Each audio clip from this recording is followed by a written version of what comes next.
Hello friends, welcome back to my channel. இன்னைக்கு நம்ம பச்சை சுண்டக்காய் புளிக்குழம்பு வாழைத்தண்டு பொரியல் செய்ய போறோம். வீடியோவை ஸ்கிப் பண்ணாம பாருங்க. இப்போ எப்படி செய்யுதுன்னு பார்க்கலாம். ஸ்டவ்ல ஒரு கடாய் வச்சு சூடு பண்ணிக்கலாம். கடாய் நல்லா சூடானதும் 2 டேபிள் ஸ்பூன் எண்ணெய் சேர்த்துக்கலாம். எண்ணெய் நல்லா காஞ்சதும் 1/2 ஸ்பூன் கடுகு சேர்த்துக்கலாம். கடுகு நல்லா பொரியட்டும். கடுகு நல்லா பொரிஞ்சதும் 1/4 ஸ்பூன் வெந்தயம், 1/4 ஸ்பூன் ஜீரகம், 10 மிளகு சேர்த்துக்கலாம். இதெல்லாம் சேர்க்கும்போது குழம்பு நல்லா வாசனையாக இருக்கும். இப்போ 15 பல்லு பூண்டு சேர்த்துக்கலாம். ஒரு கொத்து கருவேப்பிலை, ஒரு பெரிய வெங்காயம் கட் பண்ணி வச்சுருக்கேன், அதையும் சேர்த்துக்கலாம்.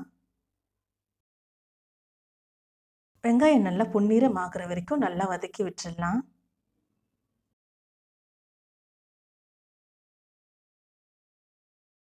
வெங்காயம் நல்லா பொன்னிறமானதும் கட் பண்ணி வச்சுருக்க ஒரு தக்காளி சேர்த்துக்கலாம். பச்சை சுண்டக்காயோட காம்பெல்லாம் கிள்ளிட்டு இது போல் கீறி வச்சுக்கோங்க.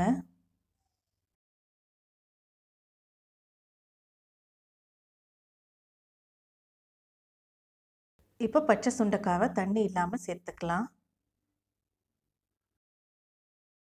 சுண்டக்காய் சேர்த்து 1 நிமிஷத்துக்கு நல்லா வதக்கி விட்டுறலாம்.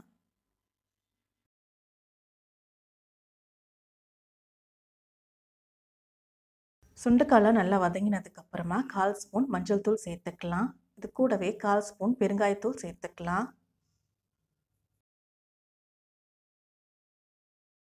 காரத்துக்காக 3 டேபிள் ஸ்பூன் குழம்பு மிளகாய்த்தூள் சேர்த்துக்கலாம். மசாலாவோட பச்சை ஸ்மெல் போகிற வரைக்கும் நல்லா வதக்கி விட்டுறலாம். இப்போ பெரிய லெமன் சைஸ் புளி எடுத்து கரைச்சி வச்சுருக்கேன். இந்த புளி கரைச்சலை சேர்த்துக்கலாம். இப்போ தேவையான அளவு உப்பு சேர்த்துக்கலாம்.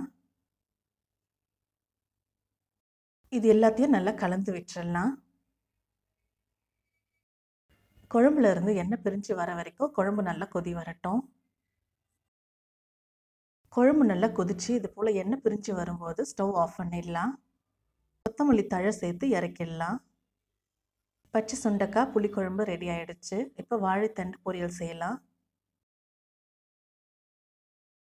ஸ்டவ்வில் ஒரு கடாய் வச்சு சூடு பண்ணிக்கலாம். கடாய் நல்லா சூடானதும் 2 டேபிள் ஸ்பூன் எண்ணெய் சேர்த்துக்கலாம். எண்ணெய் நல்லா சூடானதும் 1/4 ஸ்பூன் கடுகு சேர்த்துக்கலாம். கடுகு நல்லா பொரிஞ்சதும் ஒரு காஞ்ச மிளகாய் உடச்சி சேர்த்துக்கலாம். 2 ஸ்பூன் உளுத்தம்பருப்பு சேர்த்துக்கலாம். இது கூடவே ஒரு பச்சை மிளகாய் 2ஆக வெட்டி சேர்த்துக்கலாம். ஒரு கொத்து கருவேப்பிலை, 5 பல்லு பூண்டு இடித்து சேர்த்துக்கலாம்.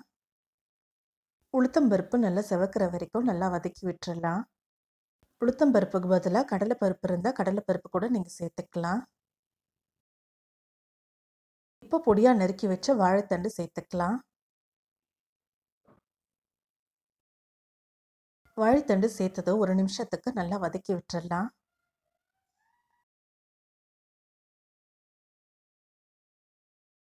இப்போ 1/4 ஸ்பூன் மஞ்சள் தூள், 1/4 ஸ்பூன் பெருங்காயத்தூள் சேர்த்துக்கலாம்.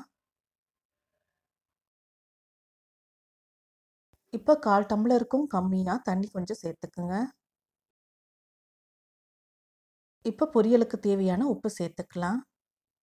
இது எல்லாத்தையும் ஒன்றா சேர்த்து கலந்து விட்டுறலாம்.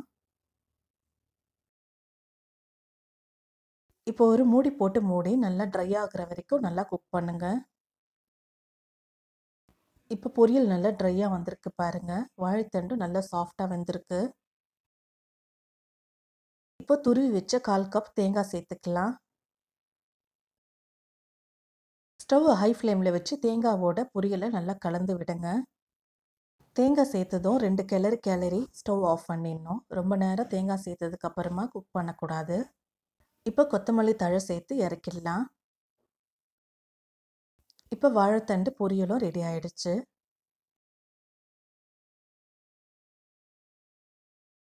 சூடான சாதத்தோட சுண்டக்காய் புளிக்குழம்பு வாழைத்தண்டு பொரியல் வச்சு சாப்பிட்டு பாருங்கள். சூப்பராக இருக்கும். இந்த வெஜ் லஞ்ச் காம்போ உங்களுக்கு பிடிச்சிருந்தா லைக் பண்ணுங்கள், ஷேர் பண்ணுங்கள், கமெண்ட் பண்ணுங்கள். என்னோட சேனலை முதல் முறையாக நீங்கள் பார்க்குறீங்கன்னா மறக்காமல் சப்ஸ்கிரைப் பண்ணுங்கள். பக்கத்தில் இருக்க பெல் ஐக்கானை கிளிக் பண்ணுங்கள். அப்போ தான் நான் போடுற புது வீடியோவோட நோட்டிஃபிகேஷன்ஸ் உங்களுக்கு வரும். தேங்க்ஸ் ஃபார் வாட்சிங்.